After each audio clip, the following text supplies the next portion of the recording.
Welcome to the Fast Leader Podcast, where we uncover the leadership life hacks that help you to experience breakout performance faster and rocket to success. And now, here's your host, customer and employee engagement expert and certified emotional intelligence practitioner, Jim Rimbaugh. Need a powerful and entertaining way to ignite your next conference, retreat, or team building session? My keynotes don't include magic, but they do have the power to help your attendees take a leap forward by putting emotional intelligence into their employee engagement, and customer-centric leadership practices. So bring the infotainment creativity of the Fast Leader Show to your next event, and I'll help your attendees get over the hump now. Go to beyondmorale.com/speaking to learn more. Okay, Fast Leader Legion, today I'm excited because today's show is going to be loaded with drama. Nate Regier is a down-to-earth guy with a global perspective on life. He grew up the son of missionary parents in Zaire and Botswana, experiencing firsthand the struggles of poverty and injustice and the joys of making a positive difference with compassion. Nate is passionate about seeing multiple perspectives on situations, exploring the nuances of how people communicate with one another, and this is why he struggles with those who seek to push their beliefs, jump to conclusions, or put people in boxes. His home is Newton, Kansas, where he lives with his wife and 3 teenage daughters. On the way to helping form Next Element Consulting in 2008, Nate pursued a PhD in clinical psychology and practiced clinical psychology for 11 years. His passions have always been around consulting, coaching, speaking, and working with groups. He has developed deep expertise in social, emotional intelligence, group dynamics, mind, body, spirit health, communication skills, and the use of positive conflict to create. Nate is committed to the philosophy that the goal of a great communicator is not to see through people, but to see people through. Nate loves studying models of human behavior and communication. He believes that the purpose of a good model is to change your mind about someone or something, not to make it up. Nate has published 2 books, Beyond Drama, Transcending Energy Vampires, and his just released book, Conflict Without Casualties, a field guide for leading with compassionate accountability. Beyond visioning ways to share the message of compassionate accountability to more people, Nate loves woodworking, barbecues, camping, and watching his daughters play volleyball. Nate Regier, are you ready to help us get over the hump? I am, and I love to talk about drama. It is a great honor to be here with your Legion. Thanks, Nate. Now, I've given our Legion a little bit about you, but can you tell us what your current passion is so that we can get to know you even better? Well, I can. I think I'm kind of starting to find my stride in my life. I'm almost 50 years old, and my new passion is to change the energy balance in the world. I think we spend too much energy in negative conflict and not enough trying to create amazing things. You know, you bring up a really interesting point, and reading through your book, you talk about really the energy and conflict being on both sides, the negative and the positive side. Yeah, conflict is not necessarily bad. It gets a bad rap, but really conflict is just the difference. It's like a gap between what we want and what we're experiencing at any point in time. So the question is not, are we going to have conflict or not? The question is, how are we going to use that energy? You talk about also how we as humans have certain things about us. And you talk about drama tendencies and compassion potential. What is that? Well, we have natural tendencies. All of us we have personalities, we have habits that we've been doing our whole lives, and we have predictable ways in which we get into distress and get sideways with each other. And there are 3 predictable roles that people play in drama. Maybe we play the victim role where we kind of do the one down position. We think we're not okay. Maybe we play the persecutor role where we go on the attack and we assume that we're fine. The other people are the problem. Sometimes we play the rescuer role, where we get involved and meddle in other people's business, thinking that we know best. It's funny. As you started saying that, I started thinking about me, and that I probably play all of those roles. We do, and what we found is most people play at least 2 roles on any given day, and inside our heads, maybe all 3 roles are going at it, and it could be situation specific as well. I think you bring in a really interesting point when you start talking about all of those things going along in our head. I mean, when we start talking about our own drama tendencies and our own compassion potential, and we talk about all of those different perspectives and the dynamics and, our lenses and interpretations and all those different roles, I mean, how do we ever move forward? Well, that's where compassion potentials comes in. And we all have amazing positive strengths as well. And we've identified 3 critical strengths that anyone can develop: openness, resourcefulness, and persistence. These are core leadership competencies. They're core strengths that are necessary for us to practice healthy conflict. And not all of us are well developed in all of them, but we can work them out just like muscles. Well, that's interesting because you talk also about that drama is, quite predictable and habitual. And what does that mean? Yeah, great question. What it means is that when we get sideways with each other and when we go into distress, the way in which we do it is unbelievably consistent. It's predicted by our personality, and it's predicted by our models that we had growing up and the environments that we grew up in. So when people have conflict, they handle it the same way over and over and over. You really bring up an interesting point when you start talking about the different generations in the workforce. And, even now when I see it with my own kids, we have to be very careful that they become so self-absorbed in doing, their video things or, their social media type things that, we have to cut them off. But a lot of the folks who are entering in the workforce haven't had the ability to flex those muscles or maybe even build good habits in regards to how they treat one another because their examples are so bad in society and the ones that get sensationalized. But what does this mean for us as a community? Well, you're right. We are at a crisis in our world right now with the role models and the way in which conflict is handled around us. My children, what they see when they turn on the TV or go on Facebook or a lot of the social media sites, they see conflict that destroys. They see adversarial conflict. They see polarization. They see people dealing with differences and disagreements by getting adversarial and going on the attack for each other and throwing each other under the bus or just avoiding the issue altogether. And none of those are solutions, and none of those take advantage of that amazing energy. So it's been very important to me to teach my kids how to be open, how to be resourceful, how to be persistent, and how to see conflict as an opportunity to learn and grow. You bring up a really interesting point that for me, I also pulled out of the book when I read where, you talk about conflict, being unavoidable. However, I see people trying to avoid it all the time. What does that mean? Well, we avoid conflict in a couple of ways. Usually we play the victim role and we just take it, we accommodate, we give in, we put our own needs on the back burner just to keep the peace and just to avoid the conflict. But that's drama too.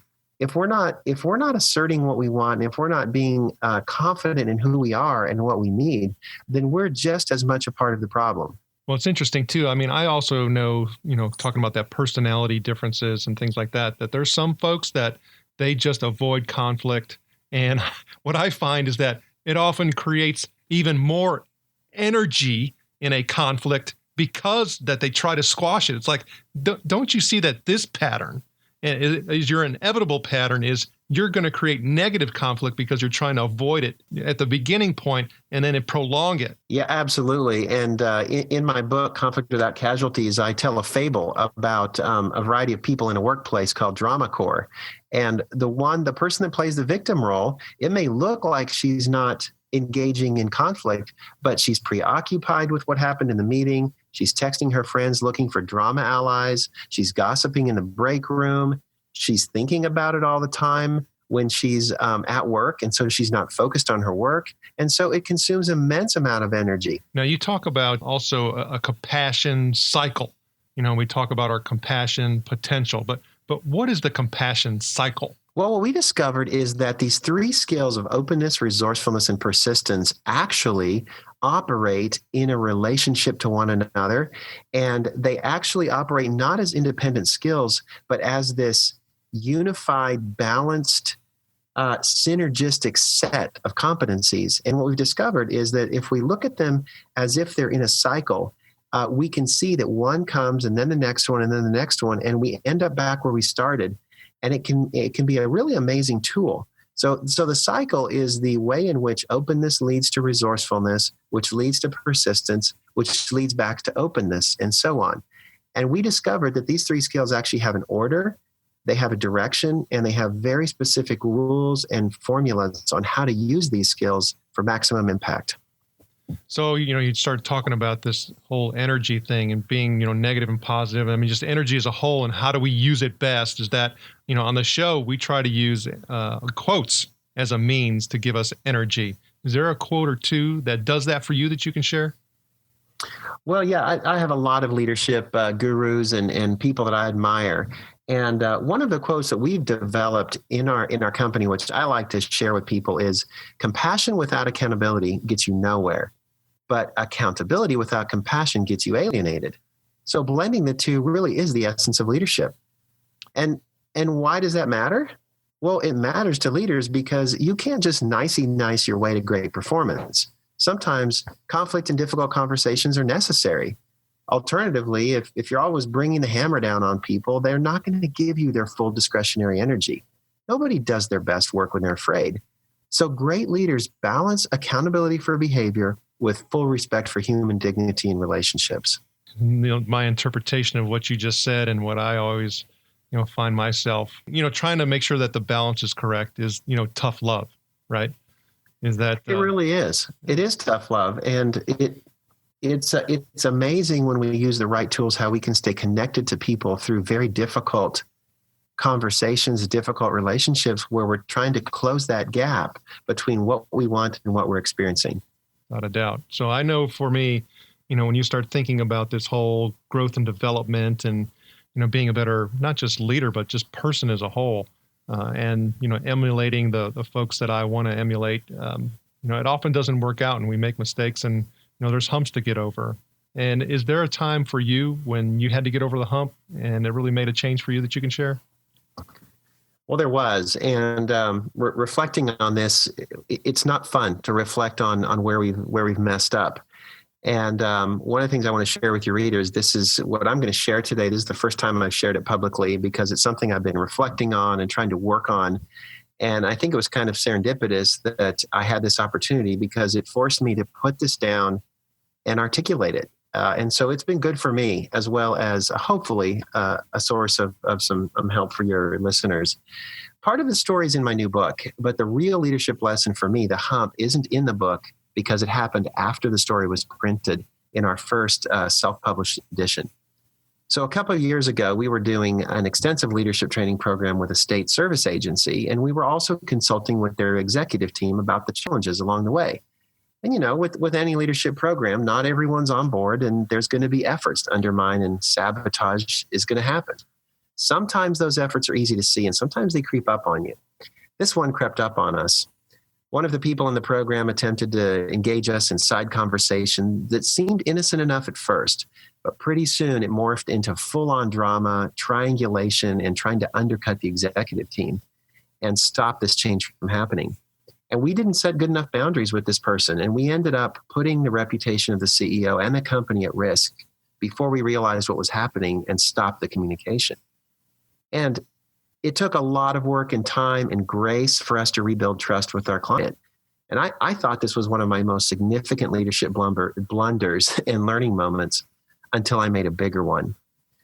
In my book, Conflict Without Casualties, I shared the story and I shared the process of how we rebuilt trust to illustrate how we use the formula for compassionate conflict in difficult situations. But in the process of writing and including the story in my book, I made two huge mistakes.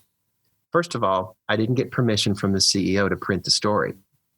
I figured I'd made it generic enough that nobody would recognize the characters, and yet I'd gained permission from other people whose stories I shared. So why didn't I talk to this person?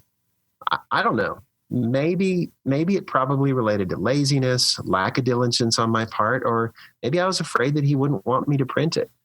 You know what they say, ask for forgiveness instead of permission. The second big mistake I made was the way in which I wrote the story really made me out to be the hero, the good guy that used all these amazing drama strategies to deal with a disgruntled client and turn them around and everything. And, that might be one side of the story, but it wasn't completely accurate. And the story came across as pretty arrogant and self-serving. And the book went to print, and our client bought copies for his whole executive team because they liked our company and they liked the work that we did. And everyone on his team recognized exactly who the story was about. You want to talk about an angry client? And justifiably so. So without going into the details of how I'm working through this with the client, what I can tell you is that I may have eroded trust to the point of no recovery. I may have lost a friend as well. And, you only get so many chances in situations like this. I did it. It was my fault, and I let my team down, and I let our client down. And in the long term, I think it's going to hurt our company in some ways that we might not be able to recover with them.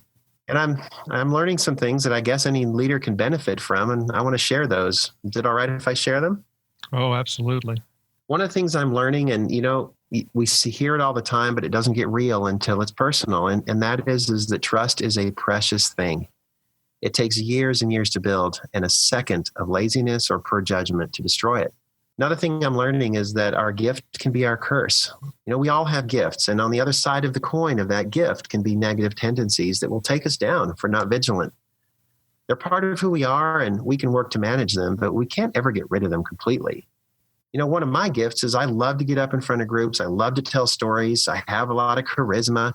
But the dark side of that is I like the limelight, and sometimes I get the limelight at another person's expense. And for the most part, I keep it under control, but once in a while I don't, and it never turns out well.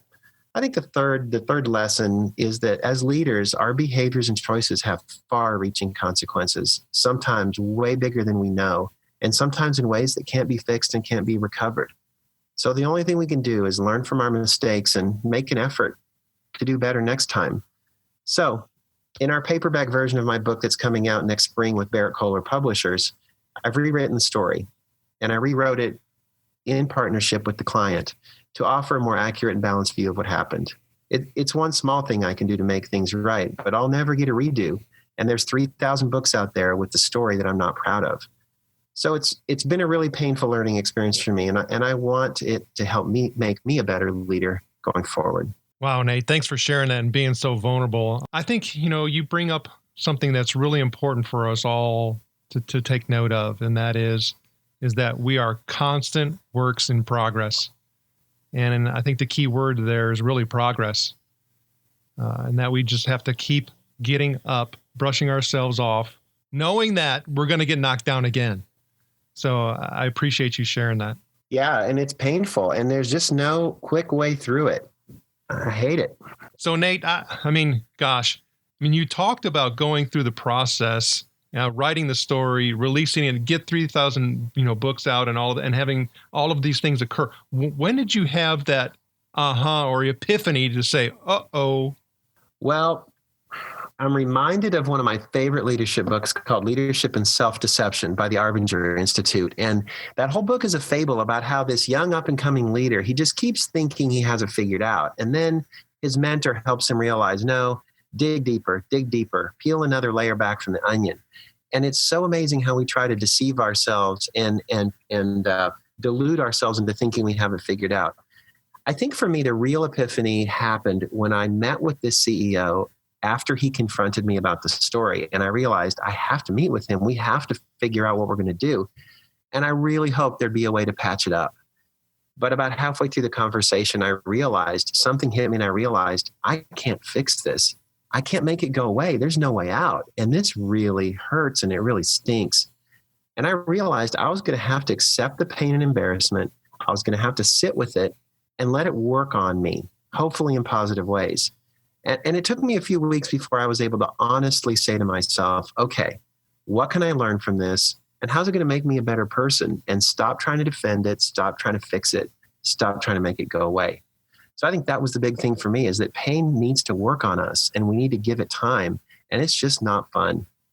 You really bring up that hit home for me, because I keep chatting with my 11-year-old son, he's 11 at the time, about owning his behavior.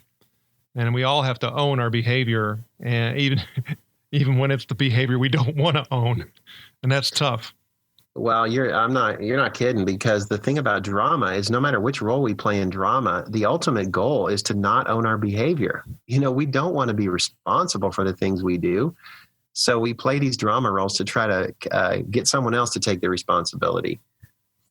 But there are things that I'm working on, and there are some steps I'm taking to turn things around and learn from this mistake, and hopefully not do it again. And the Fast Leader Legion wishes you the very best. Now, before we move on, let's get a quick word from our sponsor. The number one thing that contributes to customer loyalty is emotions. So move onward and upward faster by gaining significantly deeper insight and understanding of your customer journey and personas with emotional intelligence. With your empathy mapping workshop, you'll learn how to evoke and influence the right customer emotions that generate improved customer loyalty and reduce your cost to operate. Get over your emotional hump now by going to empathymapping.com to learn more. All right, here we go, Fast Leader Legion. It's time for the Hump Day Hoedown. Okay, Nate, the Hump Day Hoedown is a part of our show where you give us good insights fast. So I'm going to ask you several questions, and your job is to give us robust yet rapid responses that are going to help us move onward and upward faster. Nate Regier, are you ready to hoedown? I'm ready to hoedown. Shoot. All right. So what do you think is holding you back from being an even better leader today? Transparency and honesty and willingness to feel the pain. What is the best leadership advice you have ever received? It's okay to ask for help. What is one of your secrets that you believe contributes to your success? Ask for feedback, ask for feedback, ask for feedback. What do you feel is one of your best tools that helps you lead in business or life? Avoid rescuing and be curious. What would be one book that you'd recommend to our Legion? And it can be from any genre. And of course, we'll put the links on the show notes page to your 2 books. The book I would recommend is The Arbinger Institute, The Anatomy of Peace. Unbelievable. Okay, Fast Leader Legion, you can find links to that and other bonus information from today's show by going to fastleader.net/Nate Regier. And that's Regier, Regier. Okay, Nate, this is my last Hump Day Hoedown question. Imagine you were given the opportunity to go back to the age of 25, and you've been given the opportunity to take the knowledge and skills that you have now back with you. But you can't take everything back. You can only choose one. So what skill or piece of knowledge would you take back with you, and why? Okay, here's what I would do. I would be a lot more vulnerable with the closest relationships in my life, and I think it would have made a huge difference. Nate, it was an honor to spend time with you today. Can you please share with the Fast Leader Legion how they can connect with you? Yes, you can look me up on LinkedIn, Nate Regier. Invite you to follow Next Element on Facebook. And please visit our website at nextelement.com where you can get your copy of Conflict Without Casualties. Nate Regier, thank you for sharing your knowledge and wisdom. The Fast Leader Legion honors you and thanks you for helping us get over the hump. Thank you for joining me on the Fast Leader Show today. For recaps, links from every show, special offers, and access to download and subscribe, if you haven't already, head on over to fastleader.net so we can help you move onward and upward faster.